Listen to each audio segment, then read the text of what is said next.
Terima kasih Anda masih bersama kami di Kompas Petang. 3 capres saling serang di debat ketiga tadi malam. Saya mencoba ke Mas Andi terlebih dahulu. Mas Andi, kalau kemarin dilihat ini Pak Prabowo sempat beberapa kali menyebutkan saya setuju dengan Pak Ganjar. Saya setuju dengan Pak Ganjar.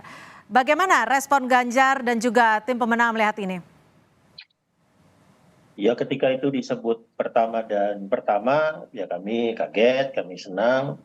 Begitu disebut yang kedua gitu, kami mulai memperhatikan data tentang pergerakan real time sentiment di media. Begitu disebut yang ketiga, kami yang di breakout room langsung rapat untuk menentukan apa sebetulnya positioning yang diinginkan 01 dan 02 ke 03. Ya, lalu ya di situ ketika breakout terjadi ya diputuskan bahwa Mas Ganjar kemudian akan memakai data-data keras ya untuk bertanya sebetulnya baik ke 01 dan 02 tentang pertahanan. Jadi ada opsi Mas Ganjar bertanya tentang keamanan, ada opsi Mas Ganjar bertanya tentang hubungan luar negeri misalnya, tapi tidak. Mas Ganjar ke Anies nanya tentang pertahanan, tentang utang.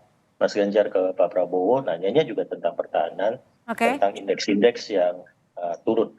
Nah itu antara lain karena di breakout room-nya kami melihat bagaimana positioning berusaha dilakukan 01 dan 02 dan dilihat dari real time sentiment yang ada di gadget kami pada saat debat berlangsung. Mas Zaky, kalau menyebut setuju dengan pernyataan Pak Ganjar, ini sebenarnya apa yang ingin disampaikan Prabowo? Positioning kah? Atau memang strategi kah? Atau ada hal lain?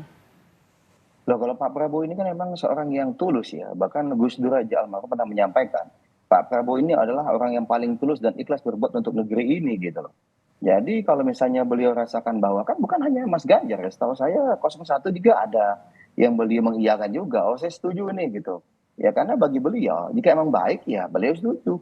Beliau sampaikan, tapi kalau misalnya menurut beliau tidak pas ya beliau sampaikan tidak pas gitu. Jadi tidak ada dalam konteks ingin menaikkan elektoral atau dengan elektabilitas, karena bagi beliau. Jadi tidak direncanakan dengan setuju dengan perspektif? Tidak. Kalau beliau kan apa adanya gitu. Ada yang kemudian fake, ya silakan kan publik yang menilai. Ya kan ada yang gayanya fake, yang mulutnya manis, narasinya luar biasa, tapi tidak mengerti substantif. Kan ada yang seperti itu gitu misalnya. Atau kemudian mentor-mentornya luar biasa, kelihatan sekali ini drill dari mentornya. Tapi antara mengerti dan tidak yang dibicarakan, nah itu kan juga publik bisa menilai gitu. Tapi yang pasti Pak Prabowo kan sendiri sudah membuktikan gitu. Kita bicara mengenai ada pembentukannya bersama Kementerian BUMN namanya Defense ID. Kalau kita bicara mengenai industri pertahanan atau industri strategis, ada holding BUMN industri pertahanan loh. Dan ada upaya untuk meningkatkan TKDN dari produk pertahanan unggulan dari 41% saat ini menjadi 50% gitu. Ya kan? Lalu kemudian misalnya banyak misalnya seperti pesanan-pesanan di internal ya, yang ada peningkatan sampai berapa kali lipat ini. Ternyata itu sumbangsinya dari Kementerian Pertahanan. Kita bicara mengenai ranpis, kita bicara mengenai rantur, kita bicara mengenai peluru dan berbagai kebutuhan-kebutuhan lainnya. Jadi kalau kita bicara mengenai bahwa tadi seakan-akan persepsi bahwa Pak Prabowo apa-apa beli keluar, oh itu justru. Oke, kalau diajak soal buka data gimana tuh Mas Zaky? Loh ya sangat buka data ya bagus saja. Karena begini Mbak, tidak semua data kan bisa dibuka ke publik gitu, ya kan? Ada data yang memang tertutup, terbatas. Ada makanya pertanyaan besarnya begini sebenarnya nih. Pertanyaan besarnya adalah bahwa tadi makanya saya nanya Mas Iqbal, sebenarnya 01 ini masih kompak nggak sih gitu? Mas Anies ini ngobrol langsung dijawab PKB? Mas Iqbal. Ya, tadi pertama saya mengkritik tentang bagaimana Mas Herzaki. Belum selesai, sebentar. Silakan singkat. Enggak, maksud saya gini, kan ada tuh di Komisi 1. Emang nggak pernah ngobrol gitu mengenai data. Ya makanya mau saya dijelasin nih supaya tidak nganturnya nggak jauh nih. Gitu. Ini nggak ngantur, ini data kok semua. Jadi yang saya ingin saya bantah bahwa jangan libatkan TNI dan keluarga besarnya di sini. Walaupun TNI itu dia berkoordinasi di bawah Kementerian Pertahanan, dia dilantik langsung oleh Presiden. Penilaian Panglima itu ada lain sendiri. Jadi yang kita kritik adalah kepemimpinan personal Pak Prabowo sebagai Menteri Pertahanan. Ya, jangan dibawa-bawa TNI-nya karena TNI ini dia punya indikator kinerja kepuasan sendiri. Yang kedua adalah yang ditanya Pak Anies itu kemarin adalah tentang keterlibatan orang dalam. Itu kan tuduhan. Kalau tuduhan nggak benar kan harusnya bisa diperkarakan. Tapi kok malah tidak dijawab. ada PTYMI, ada apa namanya kerabat gitu ya, ada dari partai. Jadi kalau itu memang tidak benar, harusnya Pak Prabowo membantah dengan tegas. Oh nggak benar, saya jamin. Tapi tidak ada bantahan itu bahwa ada ordal di dalam pengadaan alutsista di Kementerian Pertahanan. Jadi yang ketiga, ya kami selalu dikaitkan dengan apa namanya Komisi 1, anggota DPR. Berbeda, mereka hanya mengesahkan. Adapun pengawasannya, ya banyak tuh, searching aja di Google. Pak Prabowo ketika diminta membuka secara terbuka nggak mau, maunya tertutup. Ketika tertutup hanya orang-orang perwakilan saja, kapoksi saja, yang itu juga anggota Komisi 1 juga tidak puas, bisa di-searching. Ada Afindi Simbolon ya, yang mengkritik itu. Jadi kita ingin melihat bahwa kita ingin masyarakat itu tahu mana yang rahasia, mana yang akuntabel. Ini beda gitu loh. Jadi kalau data-data yang dibuka memang sudah data yang terbuka gitu bahwa ya? pengadaannya ada kerabat di sana, itu bukan rahasia gitu loh. Oke. Tapi kalau misalnya jumlah apa namanya jenis senjatanya, apa yang sedang proyek berkembang berjalan, oke. Tapi kalau soal siapa yang mengerjakan, apakah ada KKN di sana, itu bukan rahasia. Itu yang harus dibuka. Kan sejak awal Pak Hasyim sudah menjelaskan bahwa di Kementerian Pertahanan markup-nya tinggi. Tapi pertanyaannya markup tinggi ada nggak follow up-nya? Ada nggak penindakannya? Oke. Seperti itu yang kita inginkan. Oke, saya ke Mas Adi. Mas Adi. Berarti saya bisa jawab dong. Kan silakan. Iya kan.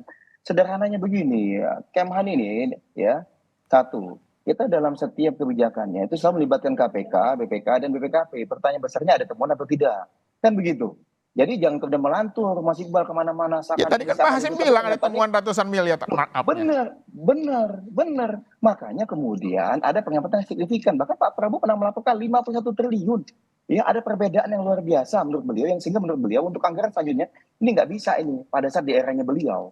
Sudah disampaikan Pak Jokowi juga ya gitu. Nah ini banyak yang kita lakukan, tetapi itu kan kejadian yang belum terjadi. Dalam konteks ternyata beliau bisa, misalnya harga yang katanya nih, misalnya 8 triliun harganya, 8 juta dolar. Tapi ternyata karena beliau punya koneksi, punya relasi dan segala apa dengan di berbagai dunia internasional, ternyata angka itu bisa kemudian, loh ini kan setahu dia harganya tidak segitu gitu. Nah inilah yang terjadi, ada penghematan. Nah oke, itu satu hal, itu hal yang kedua. Yang ketiga, jadi bukan berarti tidak ada follow up, kita lakukan itu semua gitu loh. Nah kemudian terakhir misalnya, kalau kita bicara mengenai tadi, mohon maaf Mas Iqbal gitu loh, 131 triliun itu bukan milik Kemhan sendiri, ya. Itu ada yang namanya Mabes TNI, ada namanya Mabes TNI AD, ada namanya Mabes TNI AL dan Mabes TNI AU. Ya inilah yang bekerja bersama semua gitu. Ini sebagai satu kesatuan. Kenapa pengelolaan anggaran tidak bisa sendirian? Oh Kemhan sendirian, enggak. Memang yang dikritik itu hanya pengelolaan anggaran Kemhan sendirian.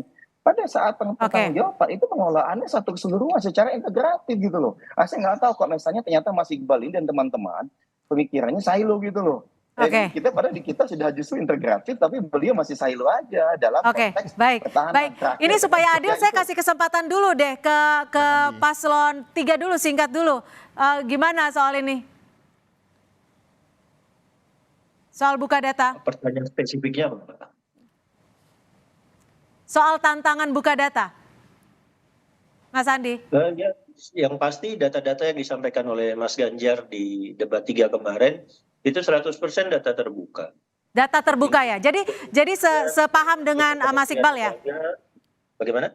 Jadi sepaham dengan Mas Iqbal ya, bahwa data-data itu adalah data yang terbuka yang bisa di-publish di publik juga gitu? Enggak, kalau kami data yang kami sampaikan, data yang kami juga serahkan ke tim paslon 2, itu data terbuka. Tidak ada data tertutup, tidak ada data rahasia. Dan data-data terbuka itu memang menunjukkan kita harus mencari cara untuk mengatasi penurunan beberapa indeks yang terkait dengan pertahanan. Ya. Ada juga indeks luar negeri yang turun, misalnya yang tidak sempat disebutkan oleh Mas Ganjar. Di data kami ada pasport indeks itu kita turun. Kekuatan paspor kita misalnya turun. Itu harus kita cari solusinya seperti apa. Ya. Tapi Pak Ganjar sampai meminta Pak Prabowo untuk boleh diizinkan didampingi oleh timnya. Iya, dan datanya akhirnya kami kasih ke tim paslon 2. Setelah debat, kami sampaikan seluruhnya. Tadi saya konferensi pers di Media Center Cemara 19, 100% data yang kami siapkan untuk debat 3, kami serahkan ke teman-teman wartawan untuk dipelajari dengan meyakinkan bahwa data-data itu 100% data terbuka, tidak ada yang klasifikasinya rahasia, tidak ada yang menyatakan informasi-informasi sensitif. Baik, saya ke Mas Adi. Mas Adi, ini seberapa besar sih pengaruhnya, efektivitasnya dari pasangan calon presiden, dari calon presiden ini untuk saling serang, untuk saling mengadu buka data dan lain sebagainya? Kalau bicara tentang efektivitas, saya kira efektif ya, terutama untuk mengokohkan dukungan masing-masing capres. Jadi hampir sekitar 75% dari masing-masing pendukung ini semakin kokoh dukungan politiknya, baik untuk 01, 02, dan 03.